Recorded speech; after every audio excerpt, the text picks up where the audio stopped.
అండి నమస్తే. మనం మీరు షార్ట్ వీడియోలో అయితే కాటన్ సీడ్ గురించి అయితే తెలుసుకుందామండి.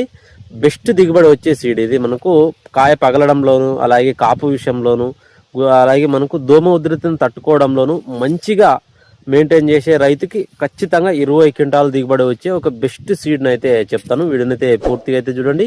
వీడియోని చూస్తున్న వాళ్ళు ప్రతి ఒక్కరూ లైక్ చేసి ఛానల్ని తప్పకుండా అయితే మన ఛానల్ని సబ్స్క్రైబ్ చేసుకోండి. ఇన్స్టాగ్రామ్లో చూస్తున్న వాళ్ళైతే మన ఫేస్బుక్లో కూడా వెళ్ళి, ఈ ఫేస్బుక్లో కానీ యూట్యూబ్లో కానీ ఖచ్చితంగా సబ్స్క్రైబ్ చేసి ఫాలో అయితే చేయండి. వీడియోలోకి వెళ్ళినట్లయితే మనకు న్యూజివీడ్ కంపెనీకి చెందిన సూపర్ బట్టి.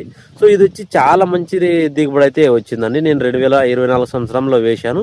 మళ్ళీ ఈసారి అయితే వేయడం జరుగుతుంది. ఆల్రెడీ వేసిన రైతులను కూడా కొద్దిమంది మా రైతులను కనుక్కున్నాను ఏ విధంగా వచ్చిందని. వేసిన ప్రతి రైతు సాటిస్ఫై ఉన్నాడు. సో సీడ్ కాకుండా మనకు మెయింటెనెన్స్ అనేది మంచిగా చేసుకుంటే ఖచ్చితంగా మనకు మంచి దిగుబడి వస్తుంది. దాదాపుగా ఒక చెట్టుకి 80 నుంచి 90, 100 కాయల వరకు కూడా ఉండే అవకాశం ఉంటుంది. ఈ సూపర్ బండి అనేది కూడా మీడియం డ్యూరేషన్, అలాగే కాయ సైజు మీడియం ఉంటుంది. రెండో పంట వేసుకోవడానికి కూడా ఇది అనుకూలంగా ఉండడం జరుగుతుందండి. సో ఒకసారి సూపర్ బండి వేసిన రైతులు ఏ విధంగా దిగుబడి వచ్చిందో ఖచ్చితంగా అయితే కామెంట్ చేయండి. అలాగే వీడియోని చూస్తున్న వాళ్ళు లైక్ చేసి ఛానల్ని తప్పకుండా సబ్స్క్రైబ్ చేసుకోండి, ఫాలో చేయండి. Thank you for watching.